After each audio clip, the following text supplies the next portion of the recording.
boys. How are you? Well, hello, hello. Hi. Kate, this is going to be the smoothest ride to Hooterville you ever had. You mean we aren't taking the cannonball? What took you so long, Kate? I was finishing up my shopping list. Kate, we got a schedule to maintain. Well, so have I. Supper schedule. Which do you want to maintain? Chicken and dumplings? And blueberry pie? Oh, I gotta get this thing fixed. It keeps running fast all the time.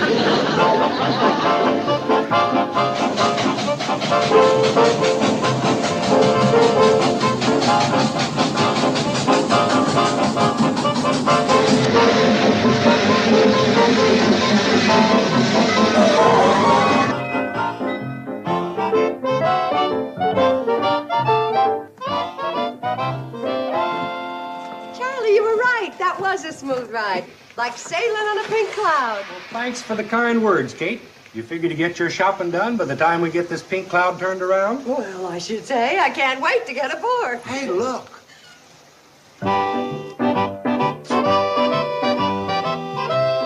It's that Bedloe fellow from the main line of the railroad. Sure is. And that can mean only one thing. Trouble. Come on. Morning, Mr. Bedloe. Oh, good morning, Mrs. Bradley. Lovely morning, isn't it? Dandy.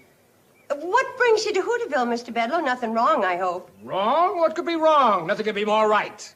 Mr. Bedloe, I hate to say this. It sounds like you'd thought up another way to scrap the cannonball. Scrap the cannonball? Why, I wouldn't think of scrapping that lovely little train. Oh, you really mean that? Unequivocally, Mrs. Bradley. Oh, I'll admit in the past, I wanted to derail it, junk it, melt it down for paperweights, get rid of it any way that I could. But not anymore. Those days are completely forgotten. Sure enough. In my effort to shut down this branch line, I have suffered humiliation and embarrassment, and my standing as vice president of the C&FW Railroaders has been in jeopardy time and again. But those days are also forgotten. Well, Mr. Bedloe, that's great news. It sure is. But getting back to what I asked you a while ago, what brings you to Hooterville? Oh, well, I'm meeting Mr. Philip Waterhouse here. He's a retired railroad tycoon. His hobby is old trains. He plays with them in his 1,000-acre backyard in California. He plays with trains? You mean that... Precisely, Mrs. Bradley. I am selling him the Hooterville Cannonball. Oh, no, Mr. Bedloe, you can't. Oh, but I can, Mrs. Bradley. Mr. Waterhouse is going to pay a small fortune for it. Turns out that the Hooterville Cannonball is an 1891 Rogers, the last one of its kind left in the world. And do you know who turned up this little fact?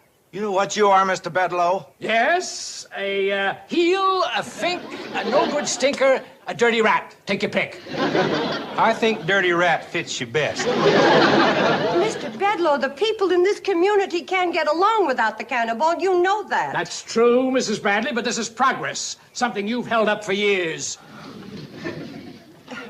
Why don't we talk about this over a nice hot meal at my place? Oh, no, you don't, Mrs. Bradley. You've tricked me for the last time. That train is finished.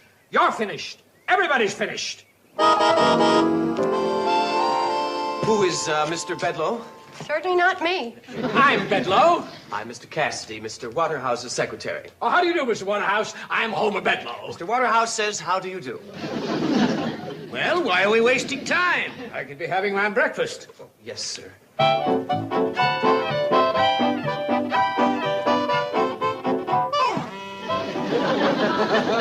let's see what's on your diet this morning, sir. Probably nails. Dried figs, sir.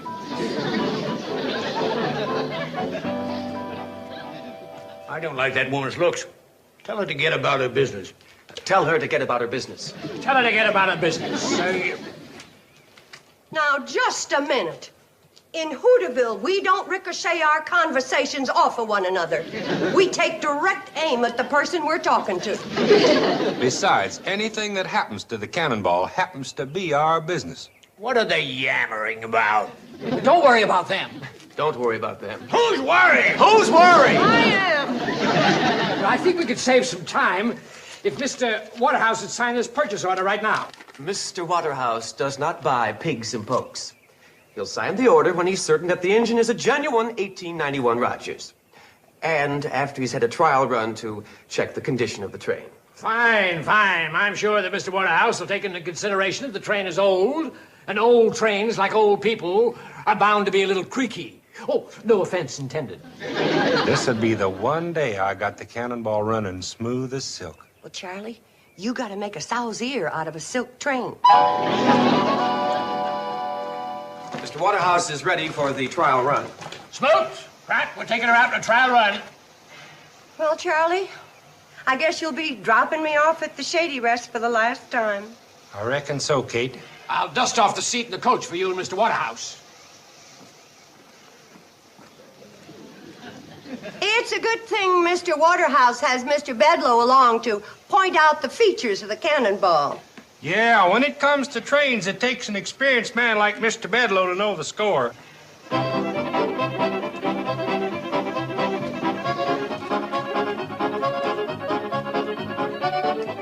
Kate, I don't want to see the cannonball sold any more than you do, but my pride's at stake. I got her purring like a kitten. Well, she better start spitting like a wildcat, or we're gonna start eating like pigeons. You're right, Kate. I've got the seat all cleaned off for you, Mr. Waterhouse, all set to get aboard. Mr. Bedloe, I don't see why you feel it's necessary to come along to point out the features of this train to Mr. Waterhouse. Features? What features? Mr. Waterhouse has been a railroad man for 50 years. 51. I think Mr. Waterhouse is capable of determining the condition of a train without your help. But now, wait a minute. Mr. Waterhouse does not need a nursemaid. Now, you wait here till we get back. I know more about trains than he'll know if he lives to be 100.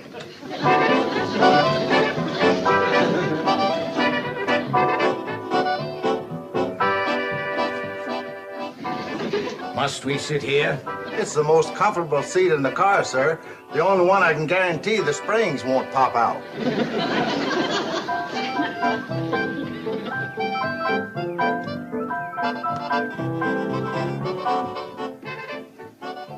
What's the matter, Sonny? You lost? Kate Bradley's responsible for this. Where is she? On the train. She is? I'd better get aboard.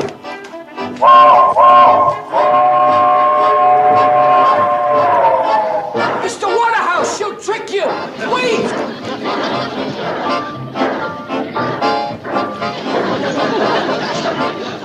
Oh, wait a minute! Stop the train! Darn that blasted train!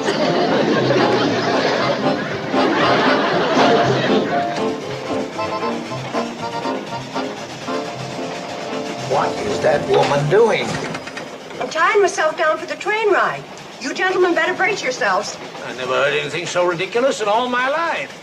You never rode on such a ridiculous train in all your life.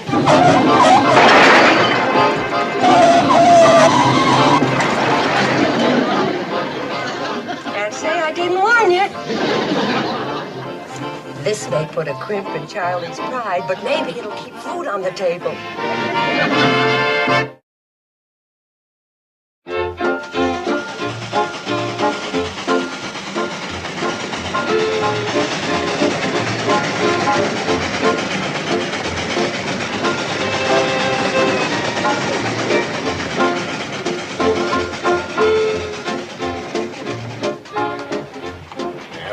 How long are we gonna wait? You made a suggestion a few miles back that Mr. Waterhouse thought was a good one. Thank you, sir. I thought it was a good one, too. You said you would signal the engineer to stop the train so Mr. Waterhouse could see how the brakes worked. I sure did say that. Well, what is the matter with that engineer? Is he asleep? Give him the signal again. He got the signal the first time. The brakes are on now. We skid pretty smooth, don't we?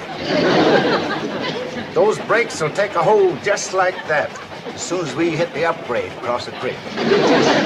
Are you keeping a list of all these defects? I certainly am, sir. Do you hear what I hear? What is it, Kate? Listen. I think the cannonball's trying to tell us something. By golly, Kate, you're right. Trying to tell you what? That another one of the wheels is out of whack. You see, Charlie heard it too. And by some miracle, he's managing to stop the train. We're lucky she's pulling up lame right at the Shady Rest. Well, I declare! What a fortunate coincidence.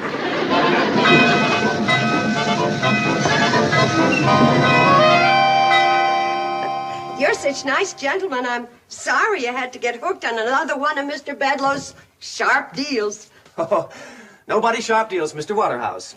Why, the condition of the strain has made him very happy. Happy? His greatest joy is in repairing these antique locomotives. And this one is certainly in need of lots of repairs. Mr. Waterhouse will ride the cab back to Hooterville to inspect the engine. Oh, wait a minute.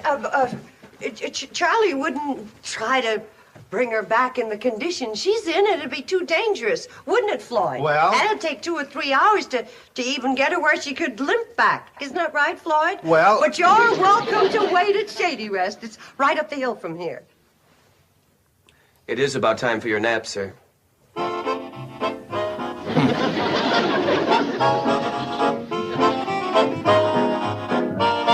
That was a close one. I nearly lost him. Now then, you and Charlie sneak off on your run to Pixley and back. I gotta have time to pierce that man's meanness. You'll need an elephant gun to get through that hide. I got a hunch about that old saying. They're no bad millionaires, just bad stomachs. Uncle Joe, get up. The train's in. Looks like Mom brought back a couple of guests. Come on, Uncle Joe. Just 5 minutes more, Mom. I promise to get to school on time. Oh, stop kidding, Uncle Joe. We have guests, honest. Well, well. Yeah, well, there we are. Now, we can't exactly make you feel at home, but we can make you comfortable. Do you expect me to stay in this broken down shack? What is that again, mister? Well, it isn't exactly a palace, but as they say, any port in a storm. Just a minute, Kate. We ain't so hard up you have to humble yourself. Uncle Joe, please. Don't just Uncle Joe please me. I ain't standing by and seeing you insulted by a couple of cheap salesmen with just one itty-bitty sample case between them. This happens to be an attaché case. I don't care if you're selling attachés or electric guitars. Just be sure your broken-down partner here keeps a civil tongue in his head. Tell him to shut up. Please, gentlemen, if you would just step inside.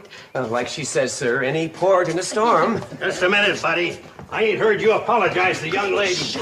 You realize you were talking to Mr. Philip Waterhouse and his secretary? Kate, after all I've taught you about spotting phonies, who ever heard of a man secretary? Lots of millionaires have men secretaries. Sure, millionaire. Mr. Waterhouse is here to buy the cannonball. It's an antique. Let me handle it, Kate. I'll get us a good price for the train. No, we can't sell something we don't own. Kate, we got a house full of antiques. Millionaires don't just stand around window shopping, they buy. But we don't want to sell anything. We just want to save the cannonball. Okay, we'll save that to the last. Mr. Waterridge. That'll mean canceling a lot of reservations. But I can let you have the whole second floor, Mr. Waterridge. Mr. Waterhouse would like a room where he can take a short nap and wash up. Your wash is my command. It's a little joke I thought you might enjoy. Tell him we don't. We don't. After you get your 40 winks, I'll show you our stock of antiques. I hope Mr. Waterhouse has a nice nap. Oh, I'm sure he will. Come on, Cassidy. Sir, I thought I would stay down here for a moment and go over these notes. Well, all right, but hurry. Yeah, hurry now. Mr. Waterridge hasn't got all day. Waterhouse! Why don't you take your notes into the dining room? You won't be disturbed in there. Oh, thank you. I'll be fine right here. I'm gonna go set the table, Mom. You're right. Perhaps I'll have more privacy in the dining room. Billy! Yes, Mom? You're disturbing Mr. Cassidy. I know, but isn't it exciting? And he acts like a college man. Betty Jo, you get the fixin' for the chicken and dumplings. We gotta get going fast. And now to get Mr. Cassidy out of the way so I can have a nice long chat with Mr. Waterhouse when he wakes up. Here you are. Now get going.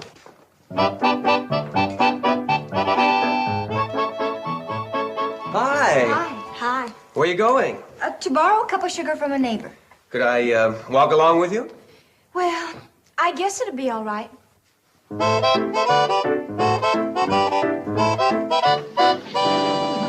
Hey, where are the girls headed with that male secretary? To borrow a cup of sugar from one of our neighbors. Well, our closest neighbor's 5 miles away. He's gonna find that out. Hey, Kate, What happened to those price tags we had left over from the rummage sale? I'm going to make everything look like it's for sale. I'll mark it clearance, 40% off. Uncle Joe, please settle down and listen to me. Kate, this is no time for chit-chat. There's a rich man upstairs. Don't you know what it means to be this close to millions of dollars, maybe billions? He's rich. Well, with all the genuine antiques we got around here, he needs us worse than we need him. Cassidy! Coming, Mr. Waterrich. He wants Cassidy. Who's Cassidy? His secretary. I'll go fetch him. Kate, you can't keep millionaires waiting. Cassidy!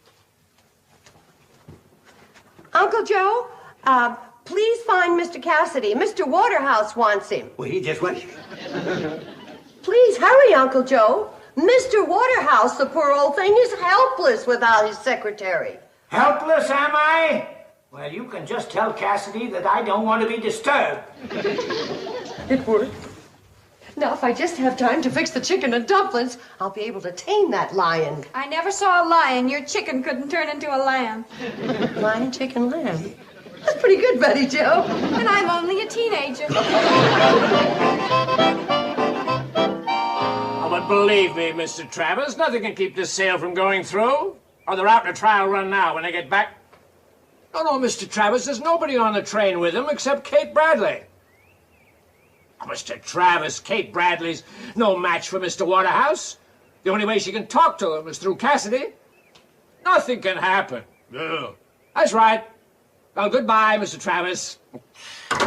Ooh, better get out there right away.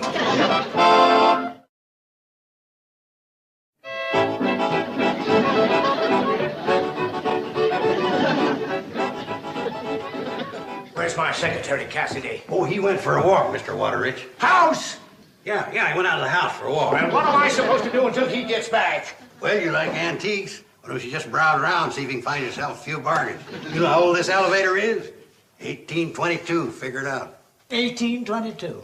Well, that's remarkable. Remarkable's hardly the name for it. The word is old, antique. No, the word is remarkable. 1822. Yeah, remarkable, ain't it? Yes, especially since the elevator wasn't invented until 1852.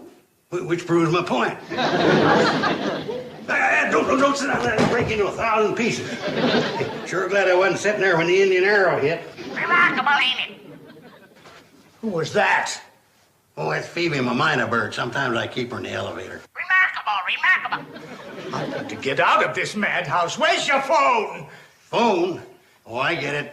You're a sharp trader. You know a bargain when you see one. What are you talking about? Now, let's just lay our cards on the table. You want the phone, we'll make you a price. Hello. Operator. Now, let's stop playing games. Now, you know a phone that old wouldn't work. It worked once, though. There was only 5 words spoken into it. Quick, Watson, I need you. Cassidy.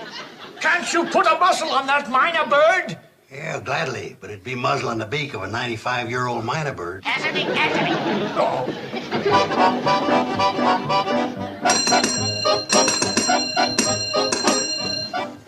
Now, you let me tell you something. See, you're probably wondering about the chipped edges on that tray. Well, you know how it is when careless Indians shake ashes out of their peace pipes. He hasn't got a chance. Now I'm going to show you what I really think of your antiques. Well, of all things! How dare you break that ashtray? That's my personal property. It's all right, Kate. Mr. Waterrich was just having a little fun. Well, he's going to have a little more fun cleaning it up. What? You get down and clean up every one of those pieces. Kate, you can't talk that way to millionaires. I could talk that way to a spoiled child, and that's what he is. Now you listen to me. Yeah, you better listen to him. You shut up. You bet I will. You think you've been fooling me with your cheap schemes to keep me from buying that train. You can't fool him, Kate. He's brilliant. Don't you think I know why you sent Cassidy away? So you could cry on my shoulder with some sad story. He don't like sad stories. Hey, did you ever hear the... Shut up! Listen to me. It's true, I schemed. But I could have staked my life that you had a spark of decency in you, and that maybe somehow I could show you how important that train was to us, while to you it's just another toy. But I guess I was mistaken in my judgment. You ought to be ashamed. My mother went to a lot of trouble making chicken and dumplings for you. Just so you'd listen to her side of the story. Oh, I get it. The way to a man's heart is through his stomach, huh? Why, that's the corniest trick of them all. You're right. I should have known you didn't have a heart to get through your stomach, too. Well, that doesn't sound right, but you know what I mean. Of all the nerve! Oh! And I'm gonna keep this up until you get Cassidy back here. No, you're not. Take it easy, kid. Now, you get on You'll upstairs outweigh and at go to least your room. 40 pounds. Get to your room and old man, until you promise to act like a grown-up. Give it to him, Mom. Now, I'm gonna lock you up there till you promise to behave.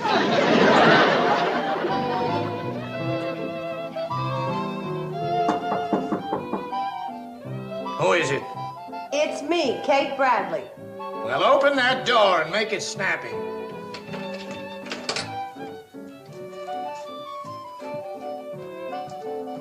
So, you finally decided it was safer to let me out, huh? The only thing I decided was that even a cranky, crotchety old man can get hungry. Eat. I wouldn't eat your cooking if I was starving. Now, you eat everything on that plate to the last morsel. Or so help me.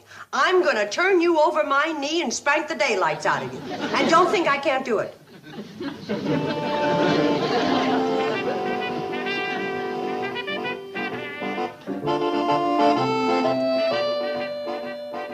Well, you want to stand there and watch me? I don't think that'll be necessary.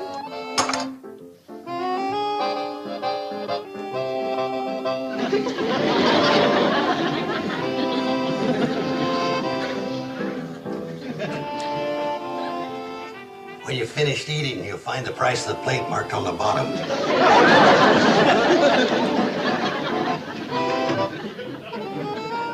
I should have known you'd be able to handle it. But it could have saved me a 25-mile hike from Hooterville. Tell him to shut up. I'm thinking. Shut up, he's thinking. I heard. Does this mean we'll have to move? We'll talk about it later, honey. You know I'm a good mind to give him back that $50 he gave me for that stuff he broke. Uncle Joe, did you take money from him? If Mr. Waterhouse will sign these papers, we can all go back on his train.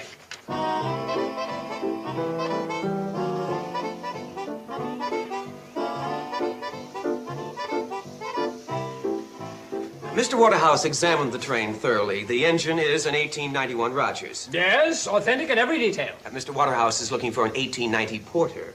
What? But you both... And tell that scoundrel Bedlow I may have him arrested for fraud. Good idea, sir. But Mr. Waterhouse, sir, Mr. Tell him to shut up. Shut up. Well, we better get out of here before he tries to sell me the Brooklyn Bridge. Bye, Mrs. Bradley. Bye, Mr. Waterhouse. Tell the others goodbye. Goodbye. Did you hear that, Kate? We're still in business. How do you like that, Bedlow? Trying to skin that nice millionaire. I gotta learn to have more confidence in my first impressions.